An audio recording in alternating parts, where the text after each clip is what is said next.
Hello everyone, I hope you all are doing very good in your studies. तो आ गया है next part. हम यहाँ पे कर रहे हैं आने वाले जो एग्जाम्स हैं उनकी प्रेपरेशंस, जो भी आपको देखने को मिल सकते हैं। एंड एक गुड न्यूज़ है आप लोगों के लिए। मे भी जो वैकेंसी है वो दिसंबर के एंड में निकल जाएगी। सो अपनी प्रिपरेशन के लिए फुल ऑन स्टार्ट हो जाओ, ठीक है। एंड जो भी बच्चा डीएचएस पंजाब की तैयारी कर रहा है, थोड़ी सी ज़्यादा तेज़ी से प्रिपरेशन स्टार्ट कर दो। वैकेंसी आपको जल्द ही देखने को मिलेगी दिसंबर के एंड में।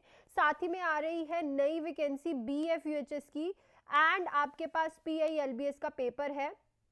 सारी वैकेंसीज जीएमसीएच नॉर्सेट 6 सब वैकेंसीज जो हैं आपको फटाफट से अब देखने को मिलेंगी। अगर कोई भी बच्चा ज्वाइन करना चाहता है कोई भी बैच, तो वो इस नंबर पे कॉल या फिर मैसेज करके बैचेस ज्वाइन कर सकता है, उनकी डिटेल्स ले सकता है। डिटेल्स मैं आपको एंड में वीडियो में दे दूंगी। फिलहाल के लिए हम क्वेश्चंस जो हैं वो स्टार्ट करते हैं। हमारा फर्स्ट क्वेश्चन है, an 8-year-old is admitted to the hospital in sickle cell crisis, appropriate nursing care during this period includes. तो देखो 8 साल का बच्चा आया है हॉस्पिटल में, सिकल सेल क्राइसिस का है, तो appropriate nursing care during this period आप क्या इंक्लूड करोगे। देखो सबसे पहली बात तो सिकल सेल क्राइसिस क्या होता है। एक होता है सिकल सेल एनीमिया, जिसमें आरबीसीज का ये वाला नॉर्मल साइज होने की बजाय सिकल सेल एक मून शेप का साइज जो है वैसा बन जाता है, हाफ मून सा। ये जो मून्स होते हैं ना, जैसे कि आपकी ये ब्लड वेसल्स हैं, ये जो मून्स होते हैं ये इस ब्लड वेसल्स में ऐसे जाके क्लॉग्ड हो जाते हैं, मतलब कि चिपक जाते हैं, यहाँ पे गुच्छा सा बन जाता है। अब देखो ब्लड तो यहाँ से आ रहा है, ब्लड यहाँ से आ रहा है, अब यहाँ पे क्या हो गया, ऑब्स्ट्रक्शन आ गई। ब्लड जिस भी ऑर्गन को ये नर्व सप्लाई कर रही है वहां पे अब ब्लड नहीं जाएगा और पेशेंट को क्या होगी, वहां पे बहुत ज्यादा पेन होगी। क्राइसिस में क्या होता है, बहुत सारी वेसल्स में ये जो सेल्स है सिकल सेल वाले जमा हो जाते हैं, क्लॉग्ड हो जाते हैं, और बहुत सारे ऑर्गन्स को क्या है, ब्लड नहीं मिलता, जिसकी वजह से पेशेंट को सिकल सेल क्राइसिस होता है। देखो अब ब्लड नहीं जाएगा तो ऑक्सीजन भी नहीं जाएगी। अब इस टाइम पे आपका एप्रोप्रिएट नर्सिंग केयर क्या रहेगा, administer oxygen, cold compress to painful joint, restricted fluid until crisis over, active range of motion exercise to all the joints. तो देखो आपको कभी भी फ्लूइड रिस्ट्रिक्शंस तो इसमें करनी नहीं होती, क्योंकि पेशेंट को हाइड्रेटेड रखते हैं, ठीक है। अभी फिलहाल हम उसके पेनफुल जॉइंट्स को ये छोटी मोटी केयर देके नहीं कर सकते, क्योंकि उसको क्राइसिस हुआ है। आपको फिलहाल के लिए उसके बहुत सारे बॉडी ऑर्गन्स को इंक्लूडिंग रेस्पिरेटरी सिस्टम, जो कि क्या है, एक हेड ऑफ द ऑर्गन्स है, हेड ऑफ द सिस्टम है, उसको ऑक्सीजन पहुंचाना बहुत ज़्यादा ज़रूरी है। और बाकी ऑर्गन्स को भी, ब्रेन को, उसके जो मेन ऑर्गन्स होते हैं, वाइटल ऑर्गन्स होते हैं, सबसे पहले आप दौड़ के ऑक्सीजन एडमिनिस्ट्रेशन करोगे उस पेशेंट को। रेंज ऑफ मोशन नहीं कराओगे, क्योंकि पेशेंट इतना ज़्यादा पेन में होगा कि वो आपको हाथ भी नहीं लगाने देगा। सबसे पहले उसको ऑक्सीजन एडमिनिस्टर करना है। नेक्स्ट क्वेश्चन देखो कि क्लाइंट है कंप्लेंट कर रहा है to the other client about not being allowed it by staff to keep food in her room, the nurse should. तो एक क्लाइंट है दूसरे क्लाइंट को कंप्लेंट कर रहा है कि जो नर्स है ना उसको अलाउ नहीं कर रही कि वो अपने रूम में फूड रखे।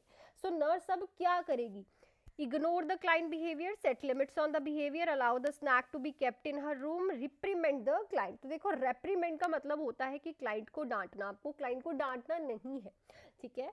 पेशेंट क्या है, पैरानॉइड एंड सस्पिशियस है, आप डांटोगे तो बिल्कुल नहीं, ठीक है। इग्नोर नहीं करना बिहेवियर, क्योंकि आज वो क्लाइंट को ये बोल रहा है, कल वो क्लाइंट को ये कुछ ऐसा बोल दे जिसकी वजह से क्लाइंट का इंटरपर्सनल रिलेशनशिप अदर क्लाइंट का नर्स के साथ खराब हो जाए, ठीक है। स्नैक भी नहीं लेके जाने देने उसको रूम में। आपको क्या करना है, उसके इस बिहेवियर पे लिमिट्स लगानी है, बिकॉज आप एकदम से बंद नहीं करवा सकते या फिर उसे खुला नहीं छोड़ सकते उसके इस बिहेवियर के लिए। आपको हमेशा इस बिहेवियर के लिए एक लिमिट सेट करनी होती है।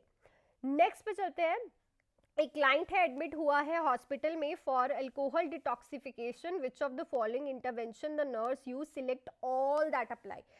एक अल्कोहल डिटॉक्सिफिकेशन के लिए पेशेंट आया है, मतलब उसे अल्कोहल छोड़नी है, डिटॉक्सिफाई करना है बॉडी को, तो कौन सी इंटरवेंशन जो नर्स यूज करेगी, select all that apply. taking vital sign, monitoring intake output, placing the client in restraint as a safety measures, reinforcing reality if the client is disoriented, explaining to the client that the symptom of withdrawal are temporary. So देखो सबसे पहले तो आपको अगर कोई patient admit हुआ है सो आपका फर्स्ट रोल होता है कि आप उस पेशेंट के वाइटल साइंस चेक करो. अब डिटॉक्सिफिकेशन वाले क्लाइंट में इनटेक एंड आउटपुट रखते हैं बिकॉज जो अल्कोहल वाला पेशेंट होता है उसका एंटी डायूरेटिक हार्मोन जो है वो थोड़ा सा फ्लक्चुएट हो रखा है, थोड़ा सा नहीं बहुत ज़्यादा फ्लक्चुएट हो रखा होता है. सो हम इसका इनटेक एंड आउटपुट भी मॉनिटर करके रखते हैं. देखो पेशेंट को कभी भी आपको रिस्ट्रेन में नहीं रखना. डिटॉक्सिफिकेशन जब भी अल्कोहल की होती है तो पेशेंट का खुद का कॉपरेशन और इन्वॉल्वमेंट इन द ट्रीटमेंट बहुत ज़्यादा मैटर करता है. सो अगर आप उसको ज़बरदस्ती रिस्ट्रेन कराओगे तो ना कहीं पे जाके वो अल्कोहल लेना स्टार्ट कर देगा. सो आपको ज़बरदस्ती नहीं करना. हाँ, उसे री करना है कि वो रियलिटी को समझे और जो क्लाइंट डिसओरिएंटेड है, ठीक है, कि इस चीज़ के कितने ज़्यादा नुकसान हो सकते हैं उसके बारे में भी हम उसे बताएंगे.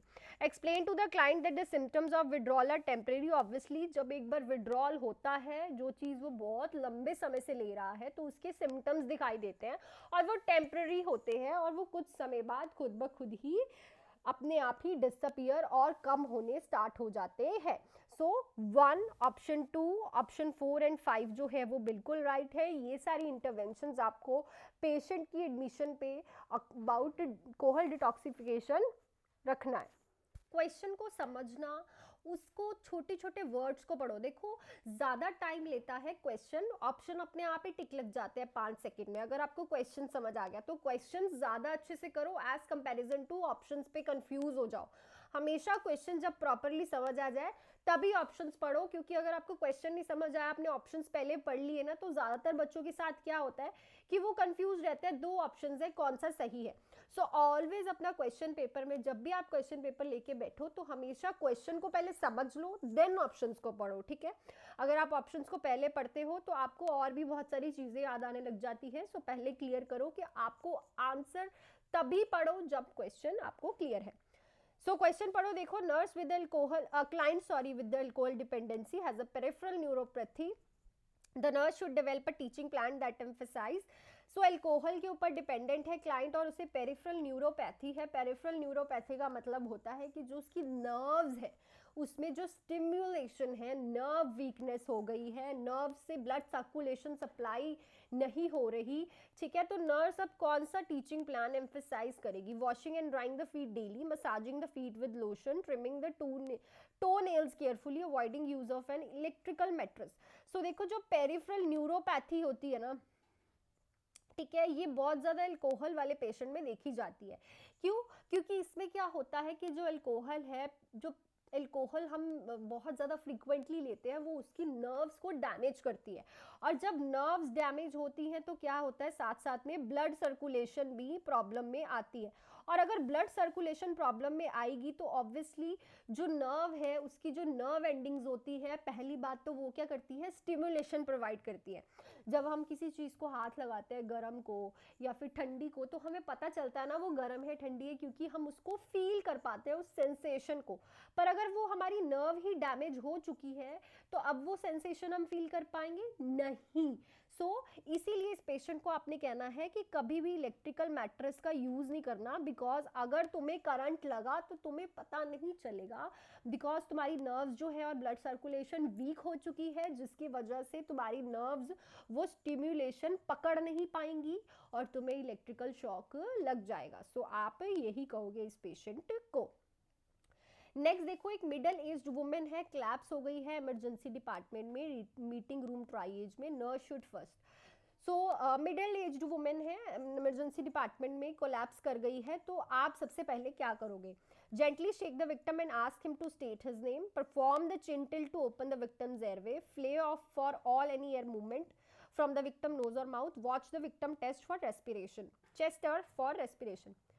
देखो आपको सबसे पहले आपका जो काम बनता है, ऐसे क्वेश्चन पहले भी आ रखे हैं पेपर्स में, कि पहले सबसे पहले उस पेशेंट को आप अपनी तरफ से क्लियर करो कि बेहोश तो नहीं हुई कहीं, उसको शेक करो, उसका नाम पूछे। अगर वो ये नहीं रिस्पॉन्स करती देन चेक हिज और हर पल्स और उसके बाद सीपीआर देना स्टार्ट कर दो। सो सबसे पहले आपका यही रोल रहता है कि आप क्लाइंट को शेक करके उसका रिस्पॉन्स देखो, is the client is responsive, नहीं है then go for pulse, and then अगर पल्स आपको डिमिनिश या फिर बहुत लाइट दिखाई दे रही है then go for a CPR. So this is a right option for these question, ठीक है। नेक्स्ट देखो, एक चाइल्ड है नेफ्रोसिस का, gets older and has repeated attacks, it's most important for nurse to help the child develop. देखो अगर एक nephrosis वाला बच्चा आया आपके पास और वो नेफ्रोसिस काफ़ी पुराना है और रिपीट में अटैक आ रहे हैं उसे, तो मोस्ट इंपॉर्टेंटली नर्स उस बच्चे में अब उसको क्या डेवलप करना पड़ेगा। नेफ्रोसिस होता है नेफ्रोटिक सिंड्रोम, जो उसके नेफ्रॉन्स होते हैं किडनी के वो ही वीक हो गए हैं। नेफ्रॉन्स वीक हो गए हैं, बॉमन कैप्सूल में फिल्ट्रेशन होती है, फिल्ट्रेशन नहीं होगी, वाटर की रिटेंशन होगी, ठीक है। तो वाटर रिटेंशन से अब पेशेंट को क्या होगा, अडीमा। अडीमा से उसकी बॉडी इमेज बार बार अटैक आने की वजह से उसकी बॉडी इमेज बार बार खराब हो रही है। सो एक साइकोलॉजी उसकी सेट हो जाएगी जिसकी वजह से वो थोड़ा डाउन जा सकता है। सो पहले ऑप्शन सॉरी मैं पढ़ देती हूँ। Positive body image, the ability of test urine, fine muscle coordination, acceptance of possible sterility. देखो स्टरिलिटी तो अभी बच्चा है तो अभी हमें ये सब नहीं सिखाना, ठीक है। Muscle fine coordination and urine test भी नहीं। सो अभी फिलहाल के लिए हमें डेवलप करनी है ताकि उसके फ्यूचर में भी उसको ये प्रॉब्लम ना फेस करनी पड़े मेंटली, ताकि उसकी बॉडी इमेज जो है वो पॉजिटिव बनी रहे। नेक्स्ट पे चलते हैं, arrange the following 5 events in a correct order. उससे पहले मैं आपको थोड़ी सी बैचेस की डिस्क्रिप्शन दे सकती हूँ। अगर आपको बैचेस ज्वाइन करने हैं तो ये रहा आपके पास कॉल डिटेल्स, आप इस पे मैसेज या फिर कॉल करके कोई भी बैच ज्वाइन कर सकते हैं। PILBS वालों के लिए और DSSB वालों के लिए 999 का जो क्रैश कोर्स है वो ऑनगोइंग है, only for 999। MCQs topic wise, test every Sunday और इम्पॉर्टेंट टॉपिक की full details, live classes and recorded classes आपको मिलने वाली हैं। और जो बाकी बच्चे हैं, DHS की वैकेंसी, BFUHS की, CHO की वैकेंसी, तैयार हो जाओ CHO वालों भी, 2 मंथ्स के अंदर ही आपको वैकेंसी मिल जाएगी मार्च में। सो आज ही से प्रिपरेशन स्टार्ट करो कि कोई चांस ना रहे कि आपकी सीट छूट जाए।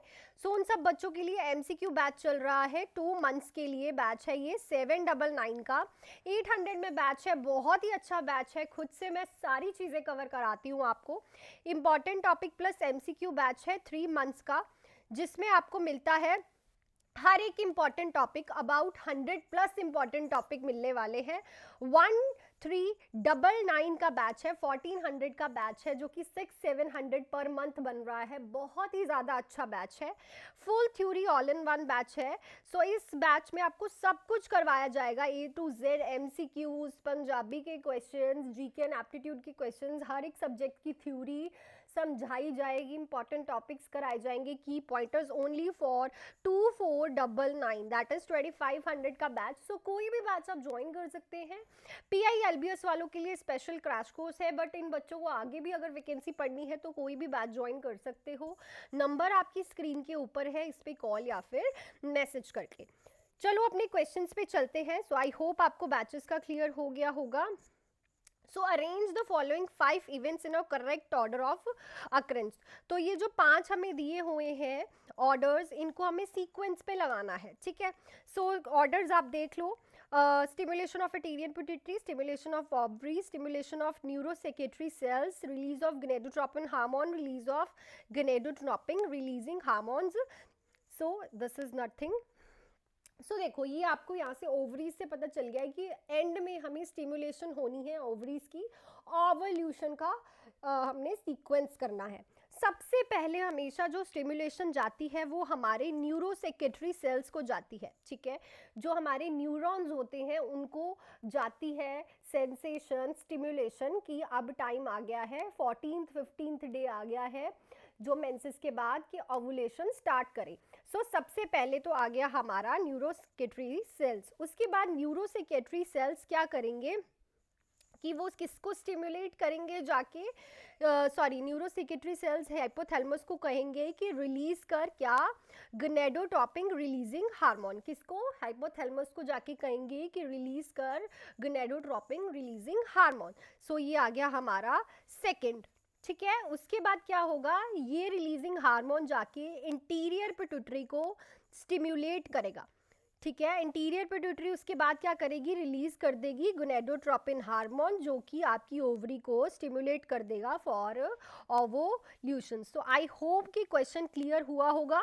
ठीक है, सिंपल क्वेश्चन है, बस आपका थ्योरी क्लियर होगा तो आप इस क्वेश्चन को कैच कर जाओगे। प्रीवियस ईयर्स के ही क्वेश्चन में से ये क्वेश्चंस मैं लेके आई हूँ।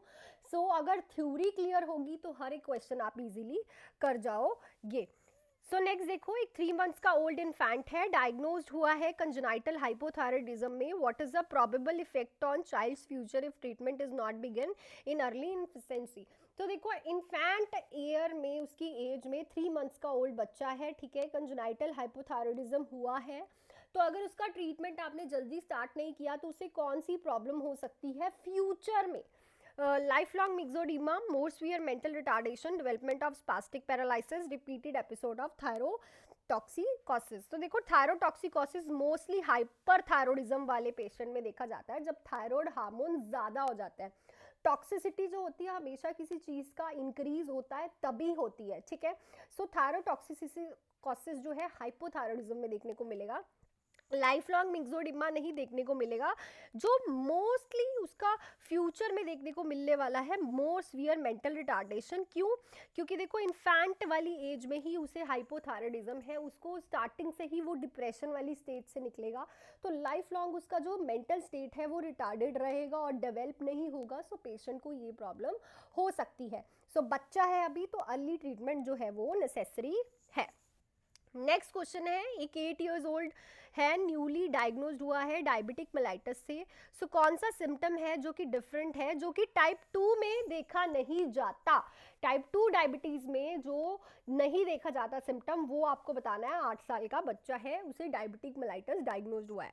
Increase appetite, increase thirst, increase urination, weight loss. तो पॉलीडिप्सिया, पॉलीफेजिया, ठीक है, एंड पॉलीयूरिया, 3 P's देखे जाते हैं हमें डायबिटीज 2 में, डायबिटिक मेलाइटिस 2 में, बट वेट लॉस नहीं देखा जाता 2 में। ठीक है, वेट लॉस नहीं देखा जाता, वेट गेन देखा जाता है। देखा होगा आपने, अगर आपके घर पे किसी को टाइप 2 डायबिटिक मेलाइटिस है तो उसका पेट जो है फूल जाता है। ठीक है, चाहे उसकी एक्सट्रीमिटीज पतली है पर उसका पेट जो है वो बड़ा हो जाता है।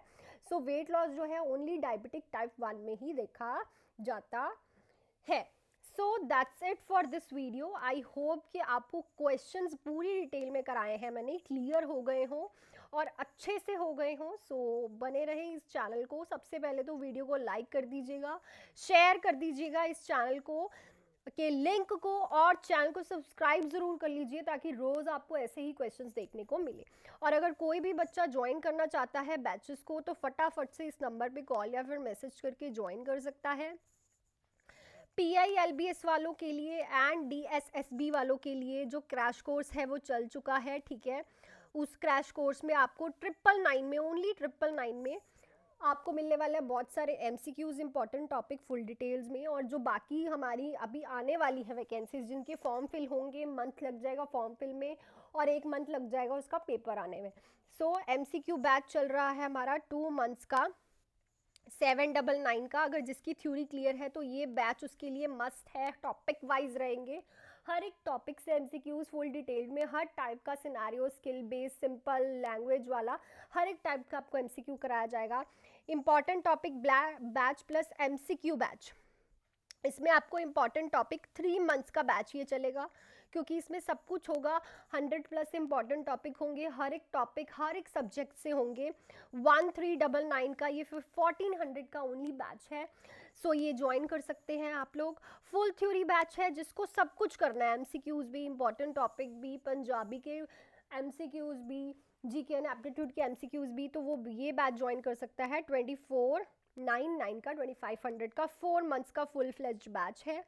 सो ज्वाइन कर सकते हैं इस नंबर पे कॉल या फिर मैसेज करके। So that's it for this video. So मिलती हूँ कल की वीडियो में। Thank you so much and all the best and do hard work right now. Okay.